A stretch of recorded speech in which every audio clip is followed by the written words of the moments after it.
জানিয়ে দিব এই মুহূর্তে পাওয়া সর্বশেষ আপডেট আন্তর্জাতিক সংবাদ। শুরুতেই শিরোনাম। বর্ষপূর্তি উপলক্ষে ইসরায়েলে ব্যাপক হামলা হামাস ও হিজবুল্লাহর। এরপরেই জানিয়ে দিব ইরানের হয়ে লড়তে প্রস্তুত পুতিন, জানালো রাশিয়া। আরও জানিয়ে দিব ইসরায়েল হিজবুল্লাহ সংঘাতের মধ্যে ইলাতে ইরাকি যোদ্ধাদের হামলা। আরও জানিয়ে দেব ধন্যবাদ জানিয়ে সর্বোচ্চ নেতার কাছে ইরানের ৩,০০০ সুন্নি আলেমের চিঠি। এবং সর্বশেষ জানিয়ে দিব কেন যুদ্ধ সরিয়ে দিতে চান ইউরোপীয় ইউনিয়নের নেতারা। এতক্ষণ শুনছিলেন সংবাদ শিরোনাম, এবারে বিস্তারিত। তবে তার আগে আপনি যদি সকল প্রতিরোধকামী যোদ্ধাদেরকে সমর্থন করে থাকেন তাহলে ভিডিওর কমেন্টস বক্সে ইয়েস লিখে চ্যানেলটি সাবস্ক্রাইব করে ভিডিওটিতে একটি লাইক দেওয়ার অনুরোধ রইল। বর্ষপূর্তি উপলক্ষে ইসরায়েলে ব্যাপক হামলা হামাস ও হিজবুল্লাহর। চলমান গাজা যুদ্ধের বর্ষপূর্তি উপলক্ষে ইসরায়েলে ব্যাপক হামলা ফিলিস্তিনি প্রতিরোধ আন্দোলন হামাস ও লেবাননের সশস্ত্র গোষ্ঠী হিজবুল্লাহর। গতকাল ৭ অক্টোবর এই হামলা করে হামাস ও হিজবুল্লাহ। আল জাজিরার এক প্রতিবেদনেই তথ্য জানানো হয়েছে। প্রতিবেদনে বলা হয়েছে, চলমান গাজা যুদ্ধের প্রথম বার্ষিকীর প্রাক্কালে গতকাল সোমবার ইসরায়েলের তৃতীয় বৃহত্তম শহর হাইফায় হামলা চালিয়েছে লেবাননের সশস্ত্র গোষ্ঠী হিজবুল্লাহ। ইসরায়েলি আকাশ প্রতিরক্ষা ব্যবস্থা আয়রন ডোম উপেক্ষা করে হাইফা ও তিবেরিয়াস শহরে আঘাত হানে হিজবুল্লাহর ভয়ঙ্কর রকেট। এতে অন্তত ১০ ইসরায়েলি আহত হয়েছে। হিজবুল্লাহ দাবি, তারা ফাদি অড নামক ক্ষেপণাস্ত্র ব্যবহার করে হাইফার দক্ষিণে একটি সামরিক ঘাঁটিতে হামলা করেছে।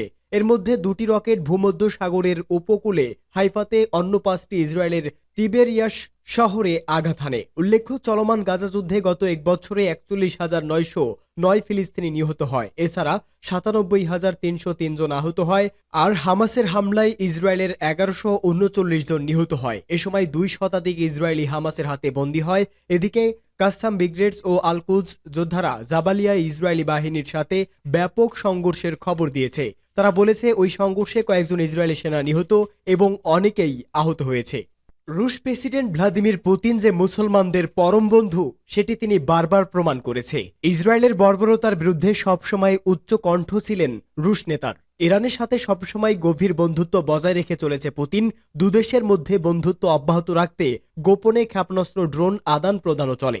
ইসরায়েলে হামলার মাত্র একদিন আগেই তেহরানে গিয়েছে রুশ প্রধানমন্ত্রী মিখাইল মুস্তশিন।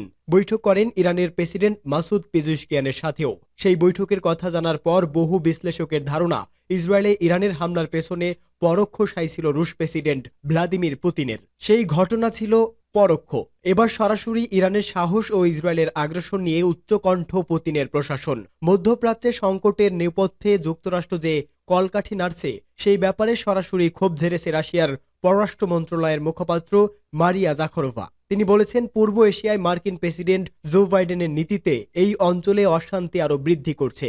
মধ্যপ্রাচ্যে সংকটে পুরোপুরি অকৃতকার্য বাইডেন প্রশাসন। টেলিগ্রামে দেওয়া এক পোস্টে তিনি বলেন, এই সংঘাত একটি রক্তাক্ত নাটক যা শুধু দ্রুত গতিতে এগোচ্ছে। বাইডেনের ব্যর্থতায় মধ্যপ্রাচ্যে যুদ্ধের আশঙ্কা বাড়ছে বলেও মন্তব্য করেন মারিয়া জাখারোভা। ইসরায়েল হিজবুল্লাহ সংঘাতের মধ্যে ইলাতে ইরাকি যোদ্ধাদের হামলা। গাজা গণহত্যাকে কেন্দ্র করে এক সপ্তাহের বেশি সময় ধরে লেবানন প্রতিরোধ আন্দোলন হিজবুল্লাহ ও ইসরায়েলের মধ্যে সংঘর্ষ চলছে। এর ফলে মধ্যপ্রাচ্যে সর্বাত্মক যুদ্ধের আশঙ্কা দেখা দিয়েছে।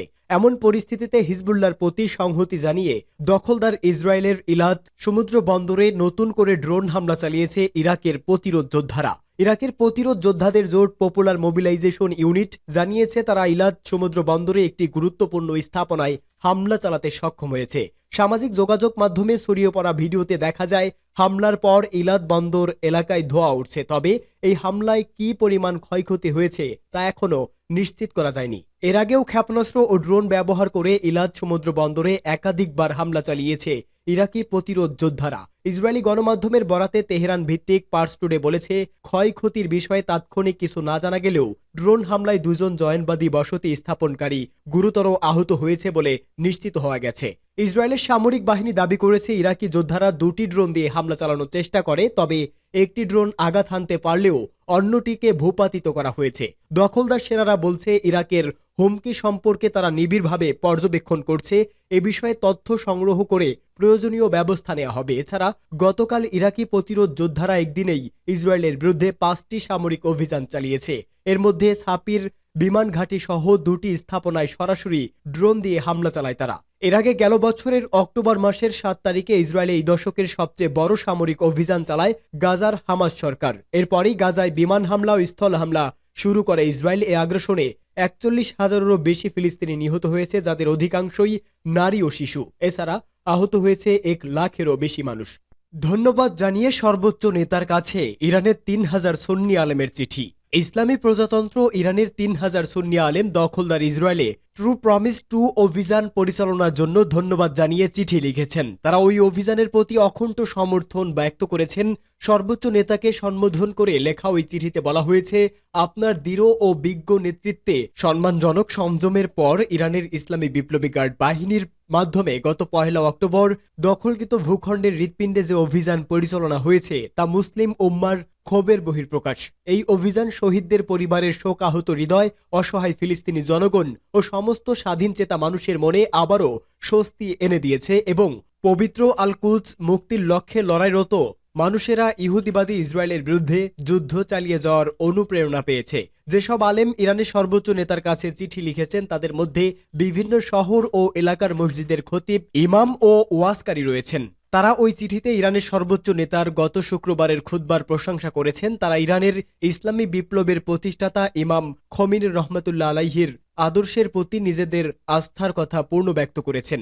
গত শুক্রবার ইরানের সর্বোচ্চ নেতা আয়াতুল্লাহ খামেনি বিশ্বের সব মুসলমানকে ফিলিস্তিন ও লেবাননের প্রতি সমর্থন ও সহযোগিতা করার আহ্বান জানান।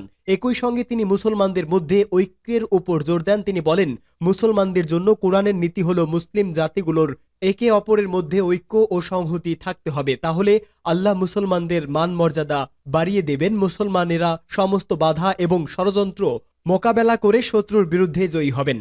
কেন যুদ্ধ ছড়িয়ে দিতে চান ইউরোপীয় ইউনিয়নের নেতারা? মধ্যপ্রাচ্য সহ পৃথিবীর বিভিন্ন প্রান্তে যুদ্ধ ও সংঘাতে ইউরোপীয় দেশগুলোর ভূমিকা নিয়ে একটি বিশ্লেষণ প্রকাশ করেছে কাতার ভিত্তিক সংবাদ সংস্থা আল জাজিরা। বিশ্লেষণে আল জাজিরা প্রশ্ন রেখেছে, ইউরোপীয় ইউনিয়নের নেতারা কেন যুদ্ধের আগুন জ্বালতে চায়? আল জাজিরার সাম্প্রতিক বিশ্লেষণে বলা হয়েছে, ইউরোপ মহাদেশে চলমান নানাবিধ সংকটের কারণেই ইউরোপীয় ইউনিয়নের নেতারা পশ্চিম এশিয়ায় যুদ্ধের আগুন ছড়িয়ে দেওয়ার চেষ্টা করছে। আল জাজিরা আরও বলছে, ইউরোপীয় ইউনিয়ন সংকটে রয়েছে এবং এ কারণে ইউনিয়নের নেতারা যুদ্ধের মাধ্যমে তাদের সংকট নিষ্পত্তি করতে চান। আল জাজিরা এই বিশ্লেষণের আরেকটি অংশে বলা হয়েছে, ইউরোপীয় নেতারা তাদের অঞ্চলের জন্য যুদ্ধ, অর্থনীতি ও সামরিকরণের স্লোগান প্রচার করে, কারণ তারা বিশ্বাস করে যে সামরিক শক্তি বৃদ্ধি ইউরোপের দুর্বল অর্থনীতিকে শক্তিশালী করতে পারে। এই বিশ্লেষণে ইউরোপীয় ইউনিয়নের নেতাদের উগ্র নীতির সমালোচনা করে বলা হয়েছে, তাদের এই আচরণ ইউরোপের সংকট নিরসনের পথে বাধা। বিশ্লেষক মনে করেন, যুদ্ধের আগুন জ্বালানো এবং অস্ত্র সরবরাহ করার প্রস্তুতি সম্পর্কিত সমস্ত প্রচেষ্টা ইউরোপীয় জনগণের দৃষ্টিতে ভিন্ন খাতে প্রবাহিত করার চেষ্টা।